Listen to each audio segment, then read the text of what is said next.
Thanks for watching Four Color Commentary. I'm Mark Allen, and I am back with the aforementioned haul video. And then I will get to the two Chris Claremont, John Byrne Marvel team-up issues that wrap up the Iron Fist Davos Steel Serpent saga.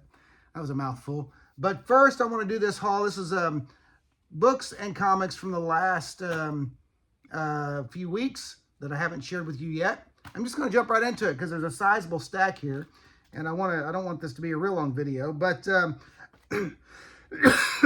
please excuse me.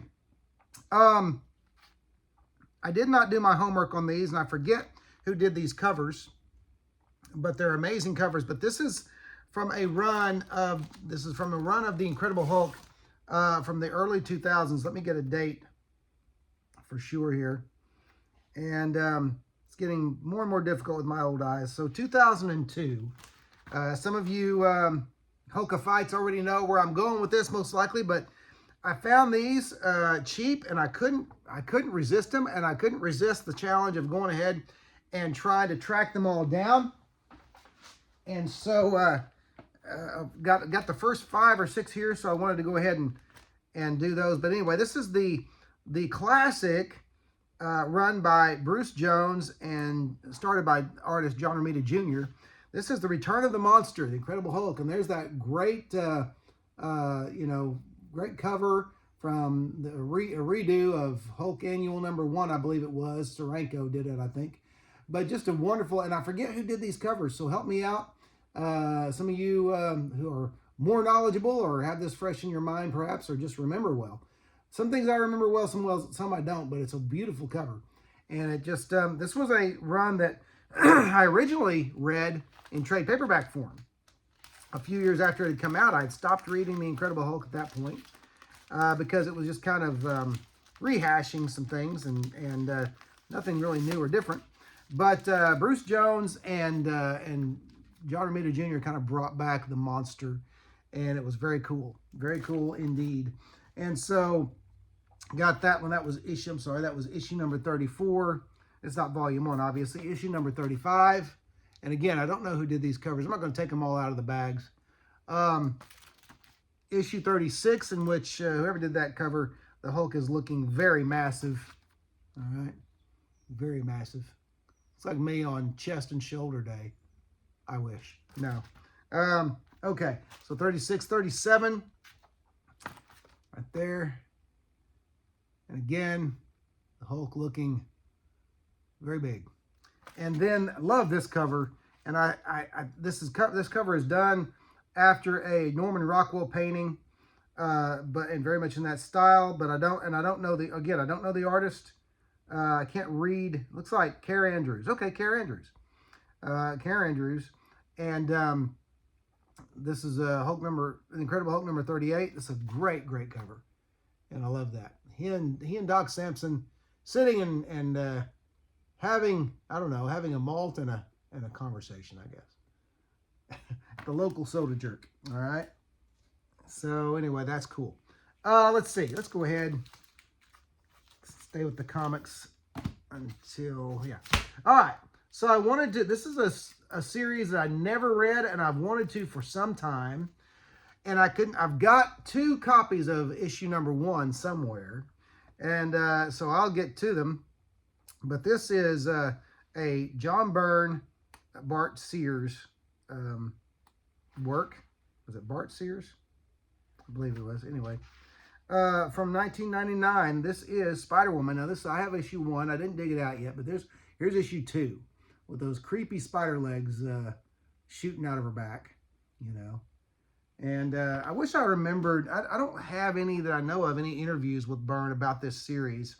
It would be kind of cool to hear why he took this on and why he wanted to. Here's number 3. Okay.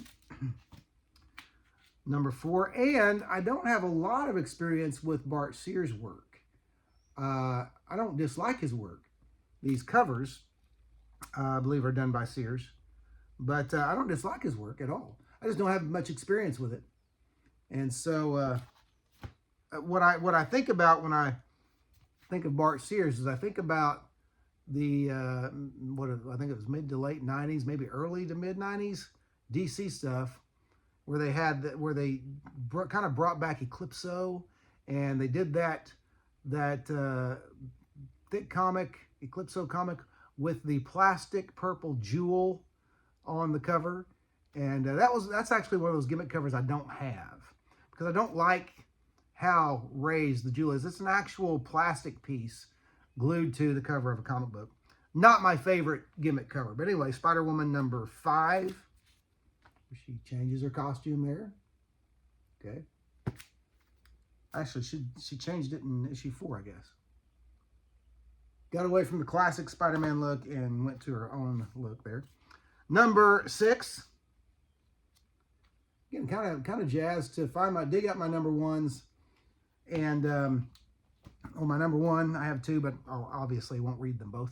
But and get started on this series. Number 7, and she changes her costume again, at least somewhat. Interesting stuff going on there. Number 8. Okay. Number 9, and yet again, changing her costume. Why? I don't know, but there you go. 10. Hang on 1 second. Let me do some rearranging here. I should have done this on the couch, as I've been doing haul videos of late, but I didn't. I don't know why. Okay, number 10. This is the last one, in which it looks like she changed back to a costume. So I don't know what's going on with all the costume changes, but I'll read the series and find out what's up with that. All right, next, a giant-sized annual, Marvel Age annual number 3. This is one I'd never had before. I have annuals 1 and 2. In fact, I'm going to go ahead and take this one out in case it is a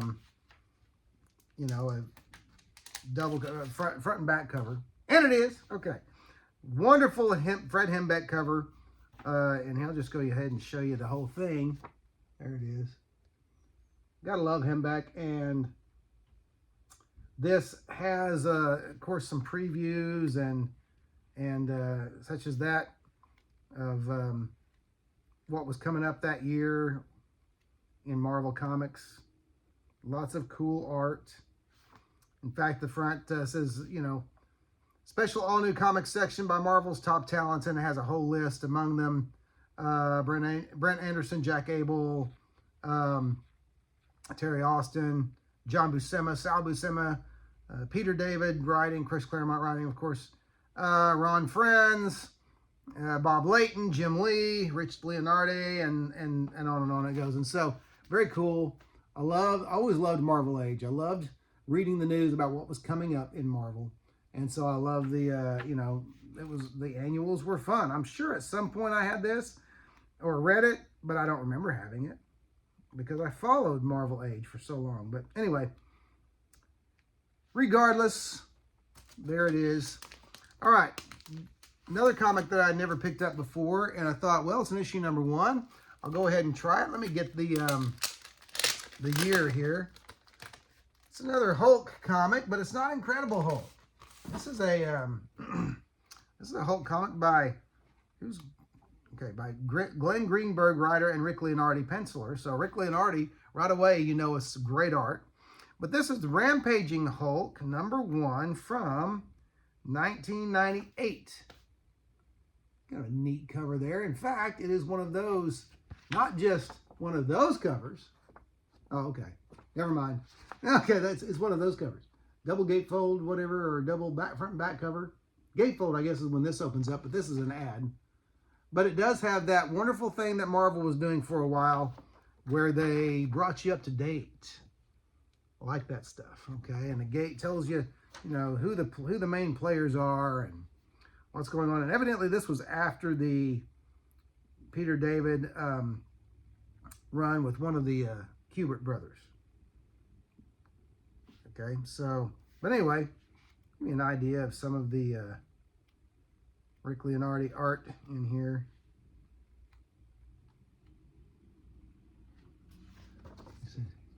Bruce having a green dream there, looks like. But there's a good shot of the Rick Leonardi Hulk. So, nice. Can't wait to read that. Hopefully, here's where I'm torn. Well, no, I won't even say that.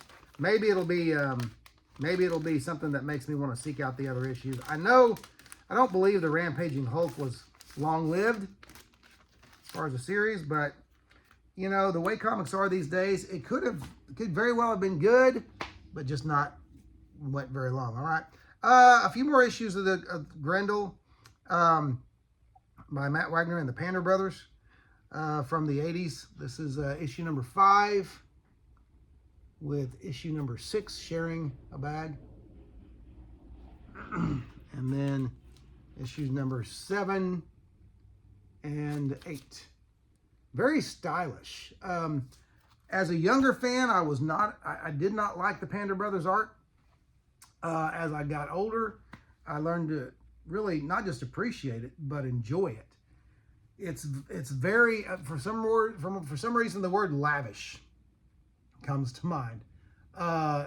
Ornate, you know, just really nice, stylized, and I have no idea what the Panda Brothers did before or after, but very dramatic, you know, in its nature. And so I don't even know what the Panda Brothers' first names are. I don't know who the penciler and the inker was, but cool stuff. Now, you know, as a kid, as a younger reader, I was like, yeah, but I like it. All right.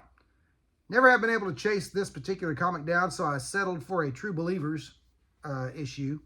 It's Marvel 2-in-1, number 1, The Thing and Man-Thing. And so, happy to get that. It's actually a comic I've never read. Never read a floppy, never read it in a trade, never read it anywhere. So, looking forward to reading that. This cover figures largely in my childhood. This is a 1976 annual, Marvel annual. I remember seeing this plastered in the house ads of different Marvel books when I was 10 years old. This is the Mighty Thor annual number 5 with that wonderful Jack Kirby cover with Thor and Hercules about to throw down, and seemingly Asgard and Olympus, you know, along with them about to throw down. So, very cool there. Another Thor, number 224, with this wonderful, looks like a John Romita cover. And Thor, Hercules, excuse me, Thor and Hercules versus the Destroyer. That's a good time. Bright yellow cover, too.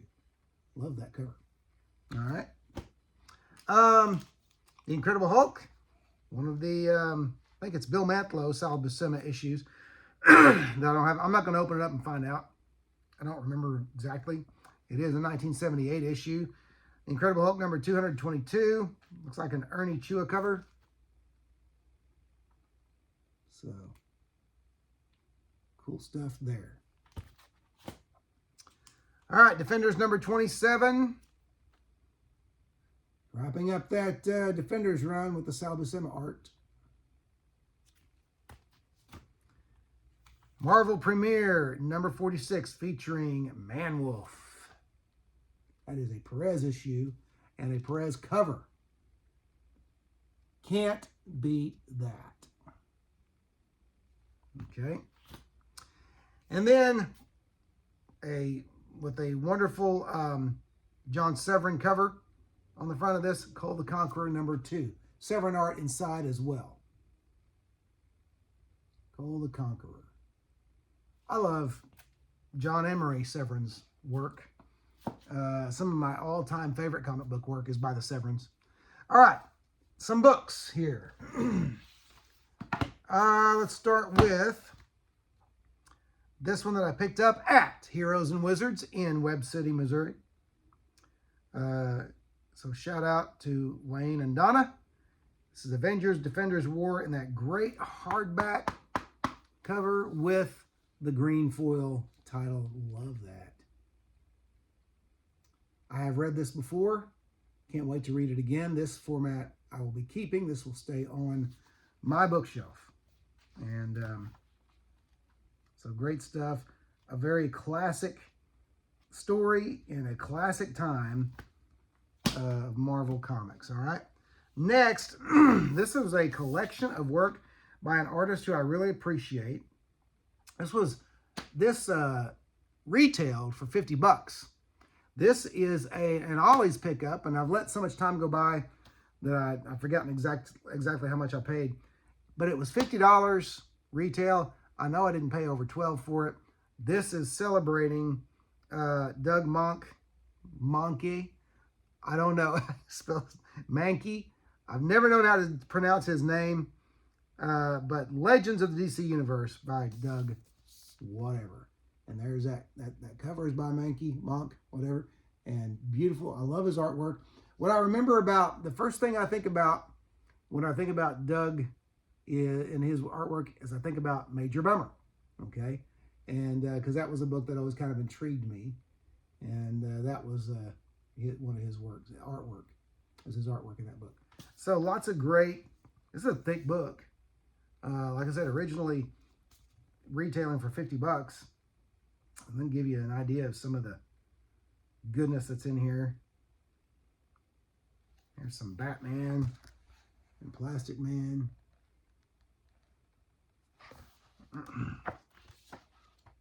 But this is going to be a fun read. It's just basic. It's just a bunch of different stories. And ooh, here's some Frankenstein. So you get the idea. I mean, Doug's work, I think, was very well suited toward horror, you know, and scary comics. But he could do superheroes as well. But his superheroes had kind of a angry twist, which was not a bad thing. Look at Superman and Captain Marvel there in the Justice League, looking rather peeved and a bit scary. Okay, so anyway, all right. So last book here. This is the Motherlode. This is the big boy. This is another omnibus. I got another omnibus at Ollie's. Man, if you don't have an Ollie's, or if you have an Ollie's nearby, you need to check Ollie's out. Check out their book section, and they generally have a graphic novel section. This was the last one I found of this at this particular Ollie's. This is a Black Panther, the early years omnibus. This retailed for $125. I got it after tax for $38 and change. Boom! Look at that. And look at how thick. That's how thick this thing is. And here are the stories that you find. These are basically the first and early appearances of Black Panther, as well as all of the Jungle Action stories. So I'm just going to do this. I'm going to scroll up for you so you get an idea of what all is in here. Found this at Ollie's, okay, for $35 after tax, 38 and change, okay? So what this is going to do, I have some of these Jungle Actions, but this is going to save me from feeling like it's so urgent to go back and get those Jungle Actions. I've been wanting to read all those again. Now I can in this tome, okay? So again, if you have an Ollie's nearby and you haven't checked it out, you need to check it out, okay?